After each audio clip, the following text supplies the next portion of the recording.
Welcome back to another live edition of the North Star Takes podcast. I'm Bailey Policki. He's Jacob Liberta. Coming at you live for another Vikings post-game show. This is the day after the Vikings have lost to the Los Angeles Rams, falling to 7-8 on the season. And once again, this team just can't clear the hurdle of getting over 500. They've been so close. They've been right on the edge over the past two seasons, and yet they just still can't eclipse that mark and get over 500. So they haven't been over 500 since the 2019 season when they won the playoff game in New Orleans. So obviously pretty ugly game yesterday, especially offensively on both sides of the ball, really, or for both teams. Stafford threw 3 picks. Kirk had a pick and looked off for most of the game. We could never get our run game going against Aaron Donald and their dominant defensive line. So you and I were there. We felt the lack of energy in the stadium. So I guess where do you really want to start with this?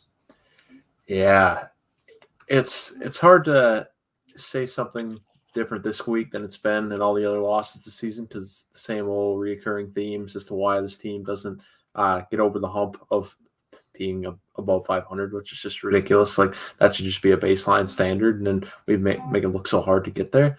So yep. I guess I'd probably start there. Our lack of success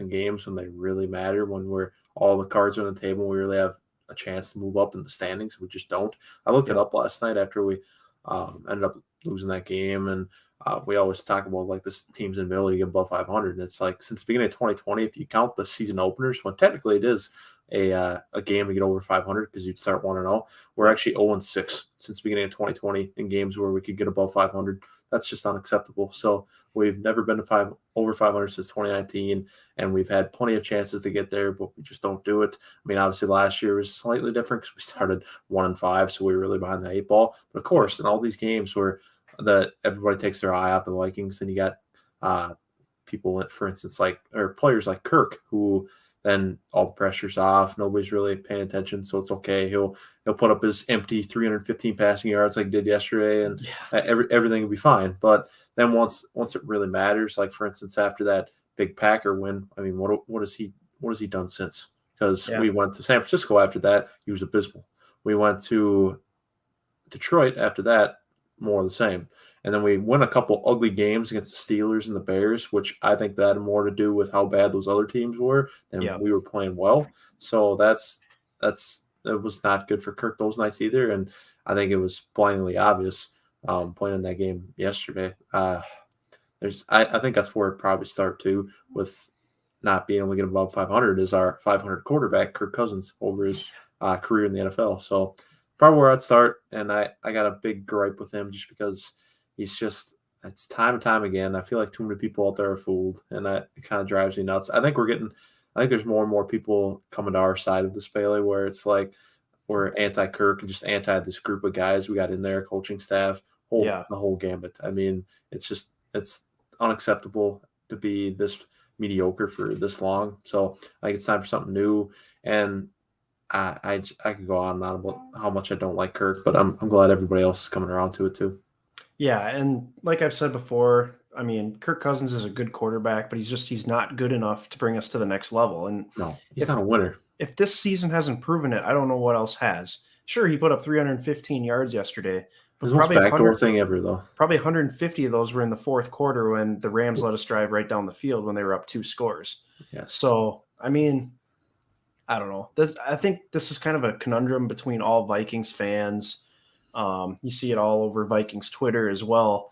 It's almost like fans try to cling on to one guy more than the whole team. And it's not necessarily always Kirk. It could be Justin Jefferson. It could be defensive players. Mm-hmm. They try to stick up for one guy rather than saying, okay, this is what we need to do to benefit the team. And so anytime anyone brings up, oh, well, maybe we need to move on from Kirk, move on from his cap hit. Yes, we might regress a little at the quarterback position, but it opens up opportunities to improve the rest of the roster. You got all these Kirk stands coming out of the woodwork, basically saying, no, like that's not going to help improve the team whatsoever. And it's like, if Kirk is such a good quarterback, it's like, well, what's it getting us, And like their excuse is, well, we never improved the offensive line. The defense has regressed. Well, why do you think those things are happening? We're investing draft picks in the offensive line, but clearly we have inability to develop most of them. I think Darrisaw's a home run pick. I think he's looked very good. And Ezra Cleveland, I think, has transitioned well into left guard.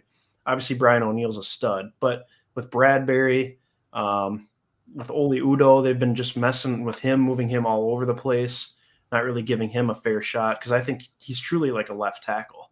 But they're trying to move him all over at different guard spots. And then you got Mason Cole, who we traded a 6th-round pick for, but he's basically just, there to be a backup. They've been having to start him like half the season. And then you got Wyatt Davis, a 3rd-round pick, where I think a lot of people expected this guy would end up starting at some point in the season. Nope, nowhere to be seen. Hardly active on game days, never gets a shot to get thrown in there if injuries occur. So I don't know what the heck their deal is with Wyatt Davis. But either way, they're throwing resources at the offensive line in the draft, but we're still having a tough time finding a center and a right guard. Defensively, we've been throwing obviously a ton of assets there too. I mean, signing guys in free agency to big contracts like Michael Pierce and Dalvin Tomlinson, bringing Anthony Barr back, Patrick Peterson. We've been drafting back there as well, but there's just been little development there. So, yeah, it's not all on Kirk because the coaching staff's not developing some of these players. But at the same time, if you can cut down that cap hit from the quarterback position, you can go out and sign a Corey Linsley or somebody that's really freaking good at center, and just secure that position and have a veteran offensive lineman, other than Brian O'Neill on that line. So in my opinion, it's less about how well Kirk has actually been playing, and it's more about the money he's making to the cap and how it limits the rest of this team. Because I don't know if people realize this team is really flawed and there's a lot of holes in a lot of different areas, and it's not going to just take one draft to fix it, because that's what we've been thinking over the last 3-4 years. Oh, just wait till next year's draft and we'll fix everything. Well, it's not working. So I think it's time to just cut bait. Clearly we need a new coaching staff, so I think it's an ideal time to move on from Kirk as well. He's a good quarterback. He's one of the best quarterbacks we've had here, but I just think it's time for a soft reset, if you want to call it that. Maybe you can call it a hard reset depending on how much you want to do to this team, but I don't know. I think it's time to move on from Kirk. Get an offensive-minded coach in here that's willing to work with Kellen Mond, and then you go from there. Maybe if you can get a 1st-round pick for Kirk, maybe you can find a way to draft a quarterback in addition to another 1st-round pick. So I don't know. I'm with you though. I'm ready to move on from Kirk, and I think I don't know. I think it's time for fans to stop clinging to one player when this is more about the whole team rather than just one guy. Yeah, I totally agree. I think that was great analysis there. I think along with Kirk, I'm glad you brought up the coaching staff, that it's more evident than ever that needs to be a reset there for sure. I think we need a whole new staff from top to bottom.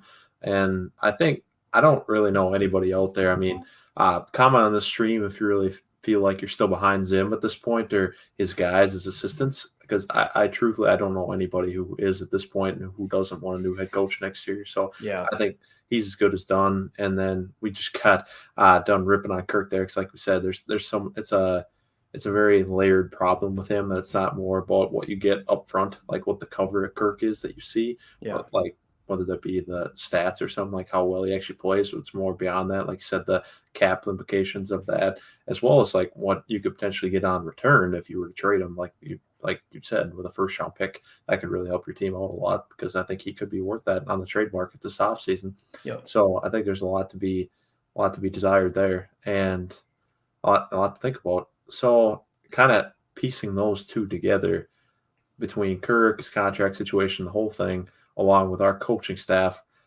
what percentage of the blame would you put on just Zim and Kirk for this season being really below average, I guess, or below expectation? We'll go with that. Below expectation. Like, we probably expected this team to hopefully comfortably win 10 games, maybe even another game or two on top of that. Yep. But now we're sitting here again. We're fighting for 500, which is just stupid. I'm sick of that. So, and if this were a 16-game season, next week we'd be going for 8-8 again. Woo! Let's go. So that's what we all want, right? So going back to my question, yeah, what percentage of blame would you put on Zim and Kirk for being where we're at right now at this point in the season? Combined or separately?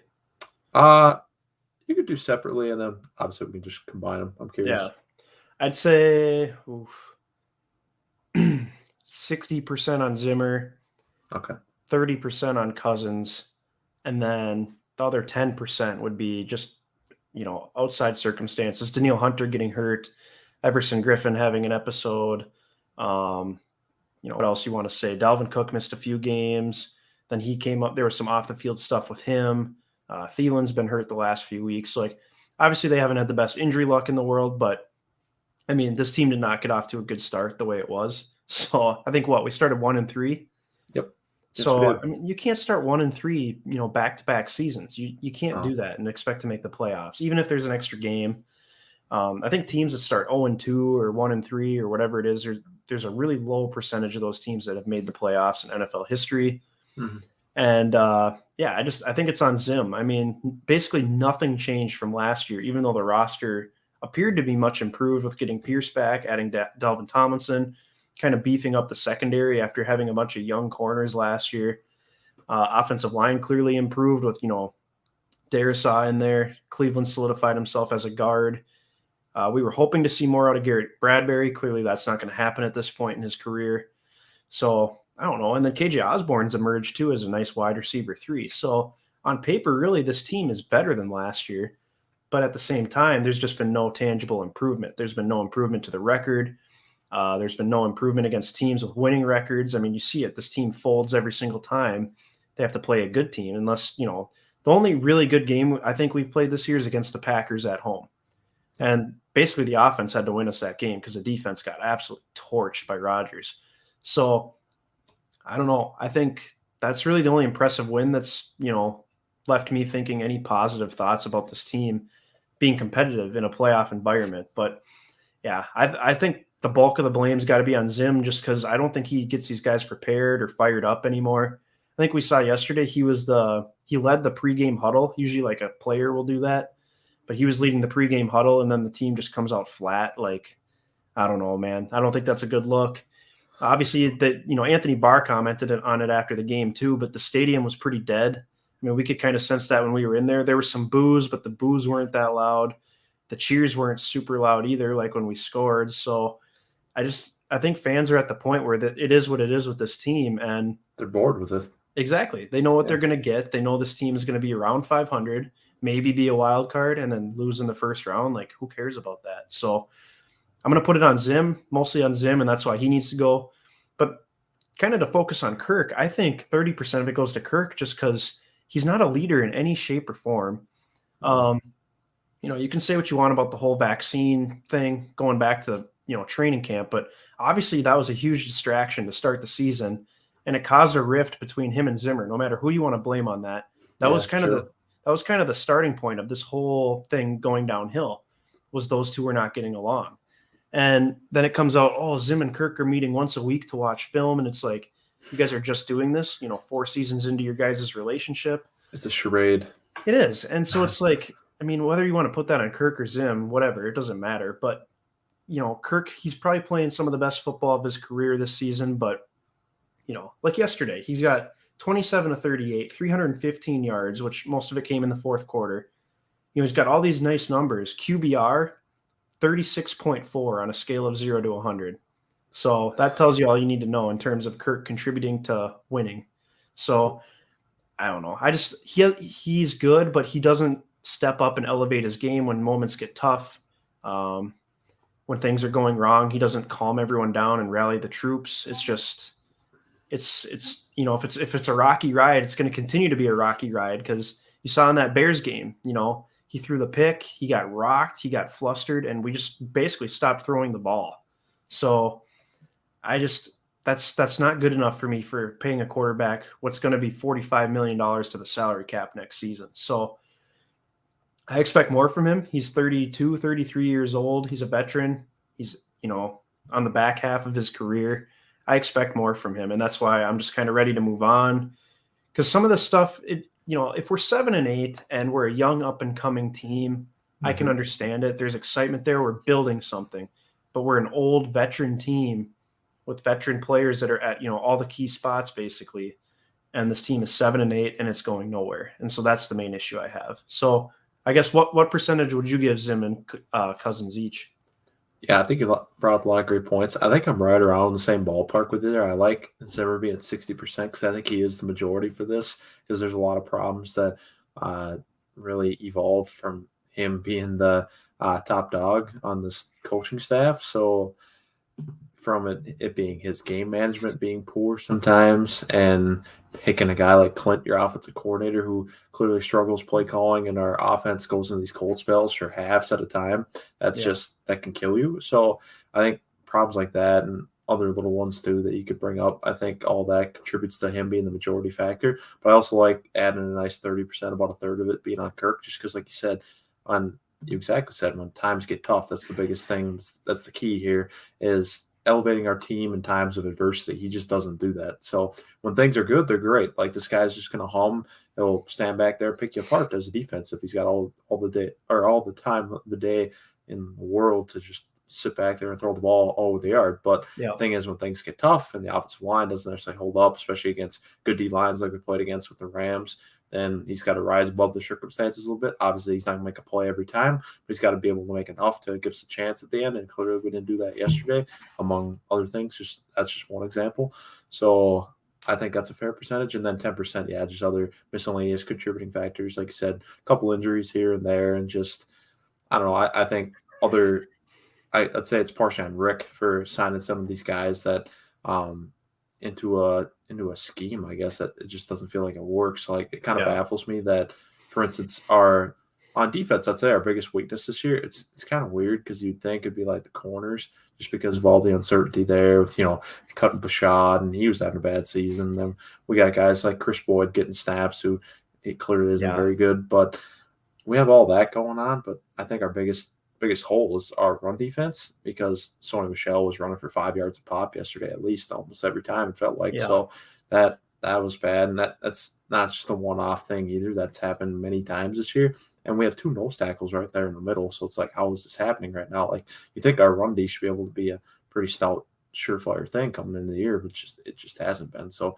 I'd Hmm. say that among other things is a contributing factor too. But I I think really, like we said, Zim and Kirk really do have to take at least 90% of this blame. Or I guess I'd probably say at least 80%, really, just because Yeah. I think football teams, like the most important positions are probably the head coach and the quarterback. And that's what's killing us right now. Because I think the other pieces are there for us to be good enough, probably a 10-win team right now, truthfully. Like Hmm. looking back on it last year in hindsight, like I know hindsight's always 2020. I think last year for us to be 7-9, I felt like that kind of fit the roster talent. Yeah. Like I feel like with all the young guys we were playing and all the things that happened, really, I think 7-9 was about right. But for this team this year, I think we should be doing much better. I think this roster is much improved. Like you said, we have a lot more veteran players and guys that can at least be adequate. So I think Yeah. if you're a good coach, you can put them in the right positions. We should be winning a lot more games. So I think this team's baseline this year, like we said earlier, should have definitely been 10 wins. But right now, we're lucky if we'll get the 9 if we win these last two games. That includes a trip to Lambeau next week. So Yeah. I don't like that. I know we had that signature win uh, against Lambeau, against the Packers at home going into this game in Lambeau, which gives us a little bit of confidence. But Yeah. what kind of kills me on that is, for one, it's hard to beat Aaron Rodgers twice in one season, and Yep. for two, that might have just been an outlier because think about all the teams that are currently holding a playoff spot in the NFC playoffs. Go from number one, the Packers, who we won against, but then you go two. Well, I'm not sure where the seeding shakes out at this point. I think the Rams are number 2 as of right now. Rams are two. Okay, so Yep. the Rams are Well, two. that might have changed after Dallas's win last night. Either way. Or yeah, Dallas might be number two, Rams number three, whatever it is. Lose or we lost to the Rams. We lost the Cowboys with the backup quarterback, Yep. and then the other team was the Bucks. Tom Brady didn't play them though. Then you go number five, Cardinals, lost to them. Number six, the Niners, we lost to them, and it's like it Yeah. just go down the list. We have one signature win against this Packers team, but what else do we really have to show for our season in this NFC? Like nothing. So Yep. I I think it's like I can certainly get behind rooting for the playoffs, but at the same time, I can't have any high expectations for it either. And we should have higher expectations as just trying to squeak in because this shouldn't be where we're at in year 8 with the coach. No, absolutely not. And that's what's disappointing is you got fans that are still like, yes, let's get in the playoffs and see what happens. Oh, And it's like I understand it. Like you want to see your team play another game, and and that's okay. it can theoretically happen, but it's Yes. like with the way, like I don't know what inspired confidence from yesterday's game to really think that now being the playoffs are in 3 weeks from like Saturday, this past Saturday. Yeah, exactly. And so, I mean, we've heard it from a couple different places as well, but it seems like these guys don't really enjoy playing together. I mean, they just don't seem like a cohesive unit. You know, Different whether agendas. yeah, whether it's the defense or the offense, the entire team, coach versus players, coach versus quarterback, all of it just seems disconnected. So that's why I just have a tough time really trying to, invest myself in this team. We went to the game yesterday, but that was, we bought those tickets way back in the summer. Yeah. But it's so hard to get invested in a team that clearly doesn't enjoy playing together. There's clearly some sort of disconnect, and it feels like it's run its course. It feels like it's time to be done, and it's time to move on for a new era of Vikings football. And we were talking about that yesterday too. It's like that's what's kind of fun about the Timberwolves right now. It's like it's a new era. You have a new coach. You got new, relatively new players. Cat's been around, but otherwise pretty new players. Hmm. Um, You it's a don't know what the fun ceiling is of this team yet. Like exactly. that's the best thing. It's a young, fun team, and they're going through their COVID challenges right now, and that's very frustrating. But hopefully, when they get everyone back, they're able to Mhm. continue to keep playing well because that's a fun team, and that's a team you can enjoy cheering for. Same thing with the Wild; they've built a really nice young core. Obviously, they're good. Um, so it's like that. I think that's just what the Vikings are missing right now. Is it's been the same group of guys since 2014, 2015. You brought in Kirk as an outsider, basically. He wasn't here from the start. Um, and it never really meshed. And that's okay. You tried it, but it's time to recognize that it's time to move on. And, guys are going to lose jobs, and, maybe Spielman sticks around. Maybe he doesn't. Maybe you can move him to another position in the front office. But I don't know. Something's got to change because the fans are fed up. And, I think, you can get people on board. Say this team wins 5, 6 games next year, but Kellen Mond is the quarterback and he's showing progress. You can get people on board with that. You can get people Yeah. to come to games and be energetic and have fun. So I don't know, man. I'm ready for it to end. I know we still got 2 games left, and I really don't feel good about the Packers game. I think we'll get smoked, honestly. They're playing for that 1 seed. They're going to be playing all their starters. So yeah, I think we lose to Green Bay. We probably beat Chicago. We finish 8-9, which is basically about, Vegas had us at what, 9.5 wins, 8.5. 8.5. So Yep. we'd be under. So Yes. just under. So For all Vegas bettors concerned out there. Vegas always knows, man. Vegas always knows.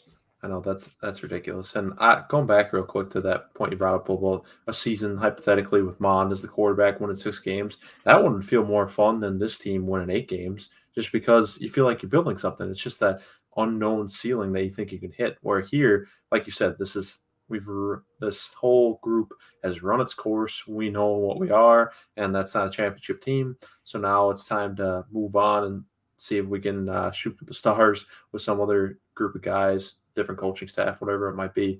So I think that's good. We've identified that. I'm glad we've left everything on the table. There's nothing to wonder what if about anymore. There's going to be no regrets moving Yeah. on from the staff, I think, in the offseason. So at least we could take that away from this. I think that's a plus.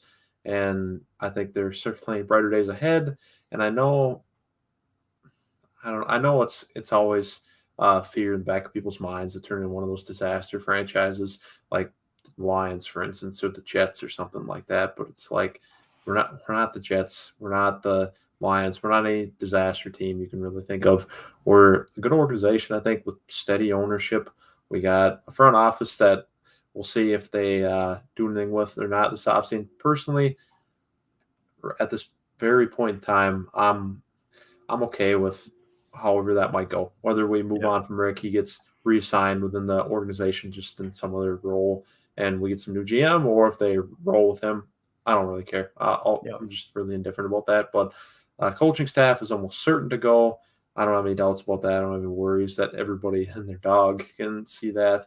And Hmm. then the quarterback, I think that's the biggest thing with me that I people could talk to me all day long about how Kirk's the top 12 quarterback, borderline top 10 when he plays well. He was number one in PFF's rankings through whatever it was, like 10 weeks, 11 weeks this season. Yeah. But here's the thing is it's like great, this guy can put up all these numbers. I don't care about the numbers anymore. I did want that, honestly, before we got Kirk, where our Yep. quarterbacks, for instance, we went those years. Everybody always likes to bring up the Ponder years and how he'd go have those games where he'd throw for 50 yards or something. And it was like, oh Yeah. my gosh, get this guy out of here. But these numbers don't always translate to winning. Really the it's really the fit and the guy that can lead the team and the when you absolutely have to have it when you're going through these moments of adversity, not just making things great when they're good, but making things worse when they're bad, if that makes sense. So it's just Kirk just adds on to whether the problem could be bad, Kirk adds on to it, or we could be good and he makes it look really flashy or like really clean or perfect on those Sunday noon games. We play a bad team. Yeah. So I like I said at the beginning of this, I could go on and on about all the changes I'd like to make with this team, but it really starts with the quarterback because I am very like 100% sure there's nobody behind Zim and this current coaching staff anymore. So I'm all right with that. Yeah, and I'm with you. And Sage, summed it up greatly. W is the stat we care about, and Yep. that's true. Yep. I mean, I was with you. It's like, oh, Kirk Cousins, like he can put up stats. He always throws for 4,000 yards, almost 30 touchdowns. It's like we've rarely had that here. Yes. But as we've seen over the last 4 seasons, it's just that's not truly what matters. If you're not winning games, no matter whose fault it is, there needs to be some sort of change. So I guess with that being said, um, what are you most looking forward to here? I know we only got 2 games left. Guessing Zimmer's probably canned the following Monday after that Bears game, Hmm. which would be tough because we will probably win that Bears game at home, and then they'd have to fire him after a win. But Yeah. They did I that mean, with Les Frazier back last time we fired a coach. yeah, they did. So I mean, what are you looking forward to here these last 2 weeks? I mean, what are you really wanting to see? Um, yeah, I guess anything to build on for going into next season. Ideally, I'd really love to see Mond get the start week 18, but I don't see what incentive anybody has to make that happen because nobody's job is safe going into this offseason. So it's like, what's the point for them to even play Mond in the first place? Why not just roll Kirk out there one more time? So Yeah, I don't know.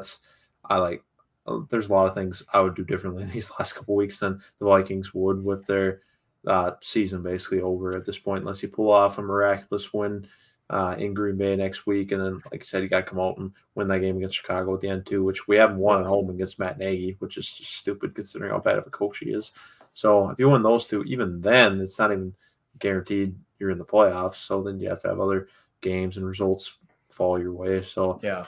I'd just like to see, yeah, mostly Mond. I don't know I guess I don't know what else I need to see. Ideally, too, I'd like to see White Davis actually get some run too, but I'm sure that probably won't happen. But Yeah, I'm with you. I mean, Sean Mannion got COVID this last week, and so that's why Kellen Mond was active yesterday.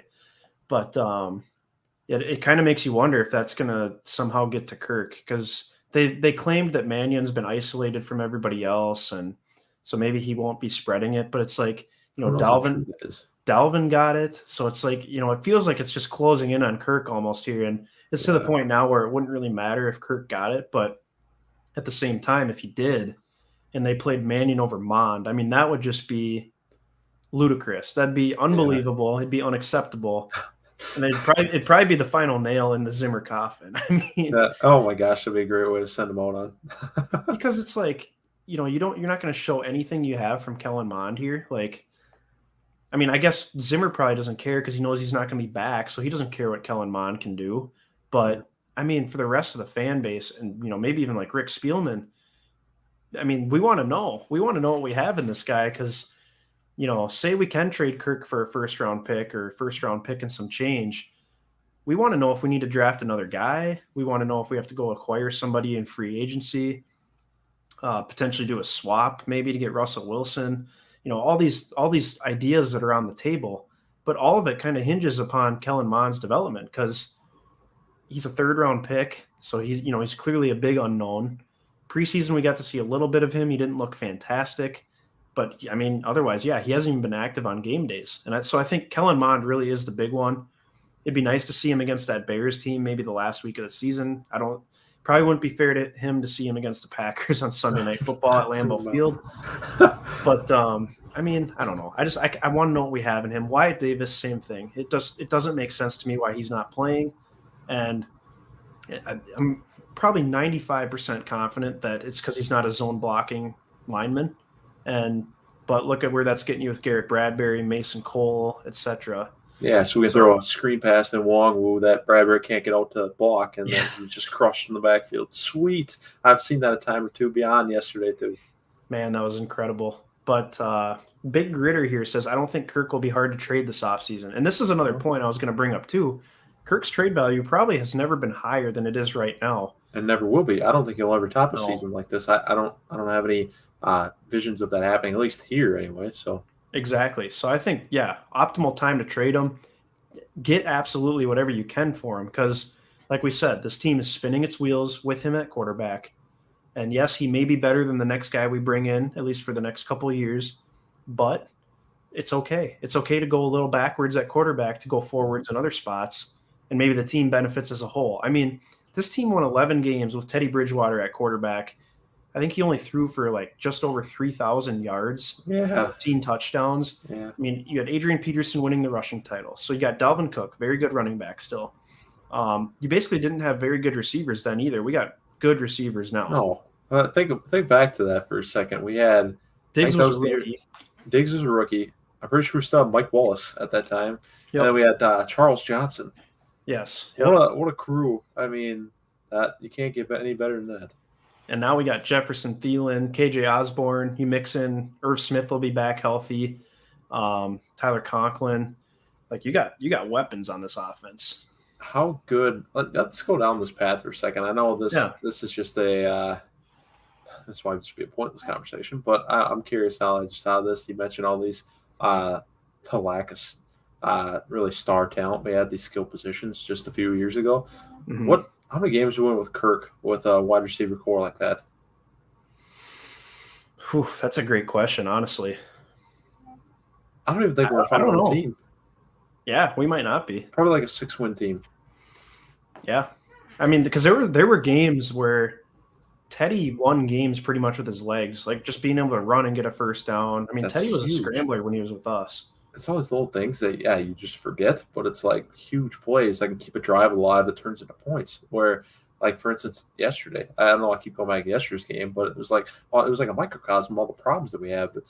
You have all these 3rd and longs where it's like there's a clear, open running lane to one side of the field if you get your quarterback out of the pocket and can run. But it's like Kirk just takes too long to identify that. And then he's not the fleetest of foot either. Like, I don't think he's super slow, but like, if you had a guy like Mond in there who's got a little bit better sprint speed, he gets that first down every time. So that's annoying. And then adding on to that too, it's just the indecisiveness. He's got to choose to run quicker, I think, really. And I think he sits there and he pats the ball 50 times and he screws a guy like Jefferson when he runs a route against Jalen Ramsey and has separation the entire time until he gets to the end, and then Kirk throws the ball behind him, and then Ramsey's right there back in the play. Yeah. So that just grinds my gears. I'm so done with it. It's the same thing over and over. It's the ups and downs. Like Kirk puts together these 3-4 games in October where he's like, great, he's top 5 quarterback in the league, like fantastic. But like, is when it really matters December. And I gotta look this up after we get done here with the Vikings December record with Kirk Cousins as a starting QB. Truthfully thinking back on it, we've only won twice this month. I think we only won 1 game in December last year. Mm-hmm. Going back to 2019, we sputtered down the stretch. We lost the last couple against both the Bears and Packers to close that season. Yep. So I only think we have a handful of wins in 4 seasons in December with Kirk Cousins. Yeah, I mean, now that you mentioned that, I think you're probably right, which doesn't surprise me because it's crunch time. It's time to get going, and that's where he tends to fail. Big Gritter asks if the year we were talking about with Teddy, if that's when Musgrave's play sheet looked like a Post-it. I believe that was when Christian Ponder was here, right? Yes, I think Musgrave was at the end of the Frazier days because when Zim came in, it was North Turner for the first 2.5 seasons. It was. Yeah, so I do remember that though, and that's kind of a hilarious part of Vikings history, just because, I mean, Christian Ponder was so limited. He just had the tiny little play card. That was seriously just an index card right there. Blows my mind. Sage is wondering if the Broncos would be a good trade destination for I Kirk. love that idea. Maybe we could go down this rabbit hole a little bit. Who do you Yeah. think are some ideal teams that would, maybe not, in a position to draft a quarterback, or maybe this quarterback draft class just isn't that great. Mhm. Who would be some of these teams that'd be looking for a veteran quarterback like Kirk? I think Sage brings up a great one here with the Broncos. I think this team can win right now, and I don't know. I personally, it didn't happen here, and would it really happen with the Broncos, like putting them over the top?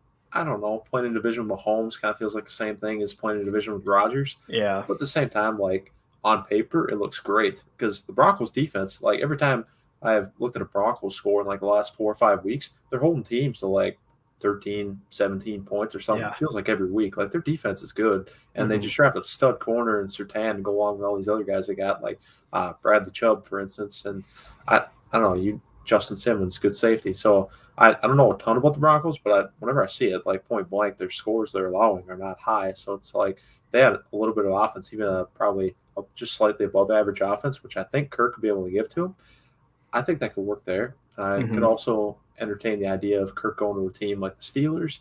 I think Yeah. that's somewhere where I don't know if they want to go through the whole process of developing a quarterback right now. When I guess I don't know where they stand with Mike Tomlin. Like, truthfully, I don't think his job should be in jeopardy. I think he's a good head coach, but at the same time, they've been pretty mediocre as long as the Vikings have since Kirk got here. So maybe it is up in the air. And if that's the case, then they want to win now, and that's not going to be with some rookie quarterback. That could be with a guy like Kirk. You can also entertain maybe a salary dump in Seattle, so they can recoup a first round pick, or no, if we traded him there, we no. If we that in that scenario, we have to trade for Russ, get Russ back, and then we'd Right. probably have to throw in a draft pick, and then they could get an extra first in a draft this upcoming spring that they don't have one in. So I think that's worth entertaining, and I feel like there might be some other ones out there. You got anything come to mind, Bailey?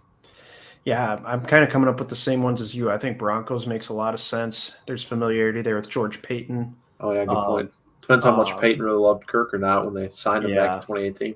that is true. If that was more of a Spielman thing, maybe Payton wouldn't be interested in that. And I know the Broncos, they might be watching the Deshaun Watson situation closely too. And I Mm-hmm. think some other teams will be as well, because nothing's come of that, but he hasn't played all year. So, I mean, if he's going to be available, somebody's going to trade for him, I would imagine. And maybe the Browns too. After how bad Yes. Baker looked against the Packers in a big game for them, they're probably ready to move on. His contract is expiring after this season, and they could just use a straight up game manager with a little bit of arm talent in that Yeah. offense because like they can run the rock with the best of them. I think Nick Chubb and Kareem Hunt is the best duo of running backs in the league. Their offensive line is Yeah. very solid. They have a defense that can rise up in key situations to get stops and give your offense the ball back in late game scenarios. So I think it just hinges on the quarterback there. And again, that's like probably the Broncos' idea. On paper, it looks fantastic. Like this Yeah. team, oh man, 11, 12 wins. But it's like the reality of it, I don't know if that'd just be more of the same thing as the Vikings have had, where we're just a strictly 500 team. But I'd say the benefit there in Cleveland compared to like the Broncos or the Vikings is not playing against not being in the same division as guys like Aaron Rodgers or Patrick Mahomes. Or now, actually, I forgot to throw in Herbert. I got to put some respect on his name. Yeah. I think Yep. now he's an evolving star in LA. So that's pretty tough out in that Western Division, the AFC. So albeit they lost against a pretty bad Texans team yesterday, but Yeah, exactly. So I'm kind of looking at. I looked at Sage's comment here. We currently sit 12th in the draft order. ooh, So I'm looking at Tankathon right now. It's got yeah, all the records right here. okay, So at 10 and 11, you have Atlanta and Denver. They're both 7 and 8. okay, So I mean, there is a chance here because they have the same record as us. they do. There's a chance we could slide to a top 10 pick.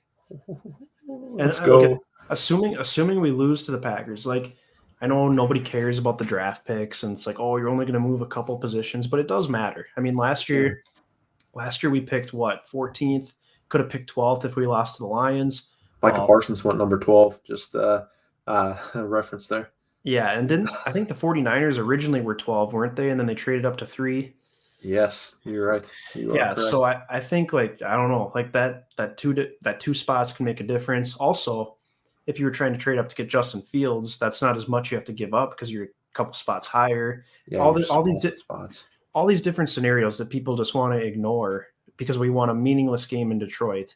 But I mean, having the higher pick definitely matters in any sort of trading scenario or whatever. So if we could somehow find a way to sneak into the top 10, because then at 9 you got Washington at 6-9. Hmm. So even if they win out, that might be what we finish at is 8-9. Hmm. Then you got the Bears, who goes to the Giants at 5-10. We can't even get there. So, or yeah, we can. We can get to 10 losses yet, but Yeah, that's right. Good. I don't know. So the Giants are locked in at 5 at 4-11. We can't get to 11 losses, but then you got Oh, Seattle going to the Jets, Carolina, and then Chicago going to the Giants. They're all 5-10. Well, I don't really see us. I don't see any of these other teams winning out and then us losing losing. out because Yeah, that Bears game is just going to be such a hard game to lose. I think, yeah, I think so but too. I think the hope here, sitting 12th is great. I think the hope though would be to get into the top 10. That'd be very ideal because it's not just a top 10 pick in the first round; it's a top 10 pick in every round. Sudden, your second Yep. rounder turns into what would be the 42nd pick. Or no? Yep. Yeah, that sounds right. So like 42nd pick, that's a very, um, very good. What's the word I'm looking for? I'm losing my words here. Good value. Um, yeah, good value, just great value, just because it's a top 40, top 50 pick. So I think there's something to be said about that. And I, I think there's a lot of possibility there. Even every extra spot you move up. So I think that Bears game could be big for a trap position or two for sure. That last week of the season. Yeah, for sure. So it'll be interesting to see what they do. I think it'd be ideal if you could somehow get a first round pick for Kirk Cousins. Doesn't Hmm. matter where it is. And if you can draft a defensive starter, hopefully as a defensive lineman or maybe even a linebacker, just somebody that can be a starter for you on defense. Heck, maybe even a corner. I wouldn't be against that either. Oh, And then if you got that second first round pick, you can go big and try and take a quarterback or something exciting, especially depending who the coach is. So yeah, I really want to know where those quarterbacks are going to fall in this draft. I don't know how yeah, many will go first round. I don't know when the highest one will be taken. I think there's a lot of unknowns there that it's really hard to say at this point, and even probably all the way up through the combine, I'd say. But exactly. Because like you look at the top of the draft and everyone's projecting that all these top teams are going to take defensive players because it's just a loaded defensive class. mhm. But like obviously Jacksonville's not picking a quarterback, but like you're telling me Detroit and Houston wouldn't take one? Like I don't know Uh, about that. Like Dude, you, Davis Mills, baby. even if they're not worthy of going that high, I just don't know if these teams can really afford to pass on a quarterback. Yeah, no, I totally agree. It's obviously the value isn't there because I don't think any of these quarterbacks are top five picks. But like you said, they kind of have those quarterback needs, and it just depends if they're comfortable just being awful again next season because then they could set themselves up with another high draft pick and maybe a better quarterback class next season. But at the same time, it's like, man, that's a long time to wait around to actually be any good. Exactly. But it's kind of fun looking at this because it's like the Vikings are only a game out of the playoffs, but they We're got also a game out of being a top 10 pick. yeah, and then they got 6 teams between them and Philadelphia, who's the worst playoff team currently. Mhm. So I think it's kind of crazy. Like obviously, we've been talking about how the NFC is kind of top heavy, and then the rest of the teams aren't very good. Well, I think the AFC is kind of turning into the same thing. You got like the Raiders, the Chargers, Steelers, Browns, Broncos. They're all in that mix of like 500. Yeah, no, there's a lot of 500 teams this year because like the Chiefs are on top of that AFC and they're what, or 11-4. Yes. Yep. Yeah, so it's like that doesn't even jump off the page at you because like 11-4 is a good record, but for the Chiefs, you'd expect maybe two losses or something, maybe even less because that's just a dominant team. And then go beyond them. Who do you really feel good about in that AFC that you'd really beat on the table for? The second best team, or as far as seeding goes right now, is Tennessee. They have 5 losses and they don't have Derrick Henry right now. So it's like, Yeah. do you truly fear playing them? I don't really know if you do. I don't And think so. then beyond that, everybody else has at least 6 losses. So it's that AFC is wide open, and this NFC, I think the Packers, I think, are identifiably the best team, but I think the Yep. Bucks are lurking right there. But I don't know. I think these playoffs will have a lot of intrigue. I mean, they always do for one reason or another. But I think this year, I think there's a very even playing field on both sides. Yeah, I don't disagree at all. I think the Colts are another team I'd look out for in the AFC Yeah, just because that defense is so strong and Jonathan Taylor's a beast. And yeah, if Carson Wentz can continue to play well, I mean, they can beat. I think they can beat pretty much anybody in the AFC. yeah. Because their game travels anywhere. It's just a Yeah, good hard running game, like you mentioned, and then their defense is locked down. So I think they can't have any disasters from Carson Wentz as long as he can manage a game, make the big third down throws, and he needs to. They're going to be a tough out. yeah. Quickly before we wrap up here, are you concerned at all about Justin Jefferson potentially being unhappy in this offense? I mean, he's getting the targets, he's getting the stats, Mm-hmm. but I think he's kind of upset with their lack of aggressiveness in the red zone, as he said after the game yesterday. And I think overall just lack of winning. So are you concerned about that yet, or do you think it's too early to be concerned? Maybe he's just voicing his frustrations a little bit like any other player would. I'm not too concerned yet. I'm going to wait until the next regime, the next coaching staff, and see where he sits with them. And I think adding on to his frustration, I think he specifically pointed out what everybody's probably thinking at home watching these press conferences, like we didn't do very good in the red zone. We didn't execute, and he didn't get the ball. He had one target in the red zone, which Yeah. is just unacceptable. I think he's got to get way more looks there. And that is one of my problems, and that is one of my biggest beefs with everybody out there who wants to like defend Kirk and now, oh, he's throwing the ball Jefferson enough. But it's like it's the same thing with Kirk's numbers. It's the same thing in this argument too. It's like we completely ignore all sorts of context. Like, oh my gosh, Jefferson's got all these targets this season. Like he's on pace to have a record-setting year as far as that goes. But it's like you're completely blocking out more details to that, like reading into it, like, oh, how many red zone targets does he have? Like, not that many. You go into that Right. Rams game yesterday when you have absolutely everything to play for. Because if you lose, you're essentially out of the playoff picture because you have to. Right now, we have a 16% chance to make the playoffs with Yep. that loss yesterday. But if we had won, we have a 52% chance to make the playoffs. That's obviously a huge swing game. So when you have everything, absolutely everything to play for, everything to try and win, you throw the ball to Justin Jefferson one time in the red zone when your defense spoon feeds you 2 possessions inside the 10-yard line. Like, Yep. are you kidding me? So I gotta quit. You gotta take into account context. Like, stop ignoring all these little details. Actually, read into it and analyze a little bit. Like, oh, Kirk threw for 4,000 yards, 30 touchdowns. I don't care. When he throws 150 as like a backdoor cover in the fourth Yeah. quarter, so we can get into our 1-score game and lose by a touchdown. Like, get that out of here. Like, seriously, read into it. What does he do when in tie games, or why are we falling behind in the first place? Because our offense goes too stagnant? Yes, I think there's a lot to be desired from our play calling. Certainly, I think it's not all on our quarterback just throwing Jefferson the ball simply. Like, it can come down to Clint really drawing it up for him like he should be and finding creative ways to get him open. But we just clearly, it's a system failure that we didn't do that yesterday. Yep. And that's why you're sitting here with a loss and sitting here with the longest playoff odds you could possibly imagine at this point. Yeah, that's a great point about the Jefferson red zone targets. And Dude, that's kind of another thing too, I is hate that.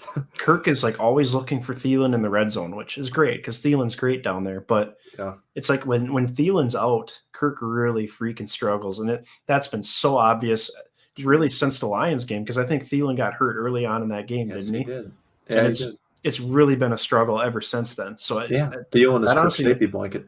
Yeah. that honestly makes a ton of sense. That especially in the red zone, that's why Kirk is struggling, because he doesn't have Thielen out there, and that's his guy he's always looking at. So Throw the ball to Jefferson. exactly, like we were talking about it at the game yesterday. I don't care if it's Jalen Ramsey on him. I don't care who's on him. Throw him a 50-50 ball. He's going to go up and at least knock it down. Like, Yeah. he will not let that thing get picked off as long as you put it in a spot that he can get his hands on it. So Yes. I 100%. don't know. Seriously. Like, that's a reason. Like, I love KJ Osborne, don't get me wrong, and I've been begging for him to get more targets ever since the bye week. Really, he was fantastic Yes. first 6 weeks, and then he's kind of faded away, except for certain plays here and there. And especially when Thielen's out, I think he should be featured a lot more.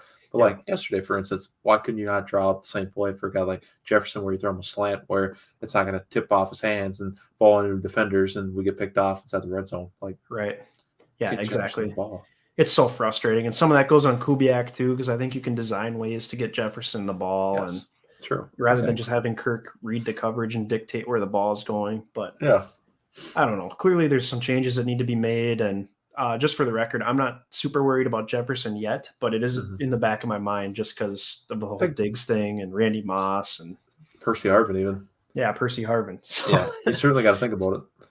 yeah, because it's a thing here. And I know Jefferson knows it's a thing here because the first thing when he came in was they were asking him questions about Diggs and what his thoughts are on getting the ball and all that stuff. So he's definitely aware of it. But Now I mean, this Jefferson's guy's, got some clout in the NFL now too. He's 2 years in. He set the yes. record for most receiving yards in the first 2 seasons of a career. So like he's certainly got the respect around the league where he could start voicing his opinion pretty loudly, and definitely got to listen to that. He's also way more of a star than Diggs ever was here. Like Oh Diggs had the yeah, Minneapolis Miracle, but I mean Jefferson's getting shout outs from LeBron James. Like, I know, I right? mean, this dude's all over everywhere. The gritty, like everything about him is just electric, and people love him. And that's the thing. It's like you don't want him to turn into like an Odell Beckham, or you don't want him to turn into one of these prima donnas. I really don't think he will, but He's got a better head on his shoulders than that. yeah, you'd think so. So, yeah, I don't know. Do you got any other thoughts here before we take off? No, I just wanted to rant about that really fast. It's like quit ignoring context, read into the stats more than just everything that's on the surface. Like dig a little bit deeper, and you're gonna find that it's not consistent. It's up and down, and in the most inopportune times. Absolutely. I think that's a great way of saying it is just look at the context of the stats. Because yes, the numbers can lie if you're not looking at it, with the whole story. So I know. that's hopefully we don't have to have this debate next year. Hopefully it's only 2 more games of Kirk, 2 more games of Zim. We can move on with a clean slate next season. So I can get really excited about that going into next year, even regardless if I think our team's only gonna win 6, 8 games or something. Like I can get yes. pretty excited if we have a new head coach and new quarterback. Absolutely. So, yeah, that's going to do it for this edition of the North Star Takes podcast. If you're new to the channel or if you're a Minnesota sports fan, please hit that subscribe button and give this video a like as well.